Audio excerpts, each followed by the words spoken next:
So I have this new bass drum, and I just changed the heads, like the heads that I had on the old bass drum, I put on this bass drum. And I was just looking at the bearing edges and everything, and I'm gonna show you some videos comparing the two drums. But essentially, there were a few things wrong with this previous drum. The first thing that I noticed, just as let's back up. It's a kid's drum set, so it's obviously not a real drum set. It's a kid's drum set. I got it at a good price, so I was like, okay, fine, this will be good for practice. One of the first things I noticed was that if you look at the lugs are like angled into the drum, okay? They angle like this, which is not good because you're trying to tighten the lug and it's not parallel to the drum. It's not good. It's like this. That messes with the tension, that messes with it's not smooth when you're trying to adjust the tuning. The other thing is the rim, this part, is made out of like aluminum, I think, that I can probably bend with my arms, like this. The problem with that is because of the claws, when you try to tune it and you put tension, it like bends the hoop out like this, which changes the shape of the hoop in random places. And then what ends up happening is you can't actually tune the drum. So at first, when I was trying to tune this drum, I was like, okay, this is impossible. It's not tuning properly. It's just, there's too many things wrong here.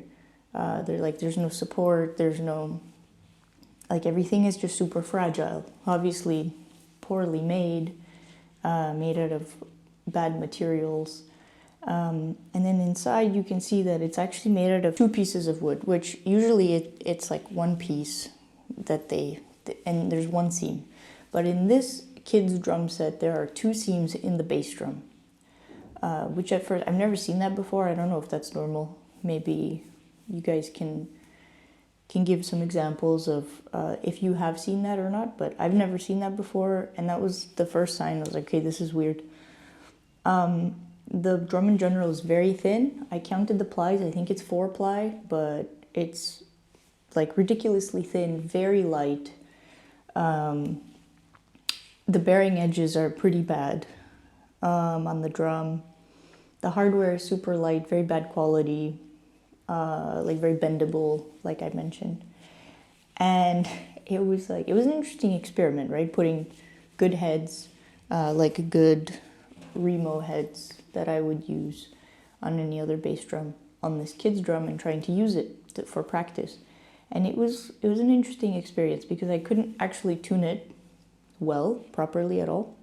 And there was also, you can see in the video, this drum is definitely not made for actual bass drum heads because one of these 16-inch heads is actually a bass drum head, which usually has like a thicker lip. And the other one is a tom, like a floor tom head. So it has a thinner lip. And this drum with the actual bass drum head, it was touching one part of the lug. And I think at some point it was making a buzzing sound. I was tuning it up, and then all of a sudden I would hear a buzzing sound. And so when I was trying to tune it, it would lower, or sometimes it would shift the head in a weird way, and then the tuning would go up or down, and the opposite of what I was doing with the lug. So that really confused me. So clearly this drum cannot hold a tuning. This drum, the hardware is ridiculously weak. It's just pretty unusable.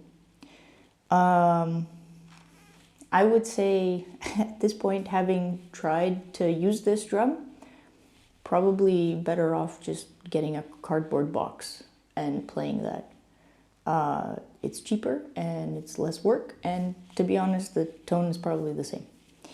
Because I couldn't get much tone out of this drum. Yeah, I don't know. I'm not going to tell you what it is. I do want to weigh it for you though, so you can see the difference in weight, because this drum is ridiculously light. I guess they thought they're like, oh, like for the kids, you know, when they're lugging their drums to the gigs, we have to make the drum lighter. So they succeeded in that, but because it's very light, but everything else sucks a lot. Also, you're going to notice that the things inside the washers are plastic. They're made out of like a yogurt container or something, which is quite sad. The washers on the lugs also made out of plastic. Plates inside are made out of like equivalent of like OSB, but the metal version. It's quite entertaining. Now it's like time to get rid of this drum. Let's weigh this drum and let's weigh the other drum, and I'm gonna compare that for you. So I think it's super interesting. The difference in weight is pretty drastic. This drum weighs 6.3 kilos. Kid's drum weighs 3.1 kilos. The moral of the story is, I think it's really not worth it. I would suggest you look for, I mean, these are good things to actually look for when you are buying something, new or used. These are good things to keep in mind. But when you're looking for a drum set and you're on a budget, I guess the best thing would be definitely look for used drums. You probably are better off, to be honest, looking at vintage drums, and then if you want like a small bass drum, trying to convert a floor tom, like a vintage or old, just older floor tom, to a bass drum, because the wood is better quality, the hardware is better quality, as long as it's not broken. This was a weird little drum set and weird little bass drum, so I would not recommend. And I think all of them are pretty much the same. Maybe this is just particularly bad. I'm excited to try this bass drum, and I'm glad that I can finally tune the bass drum.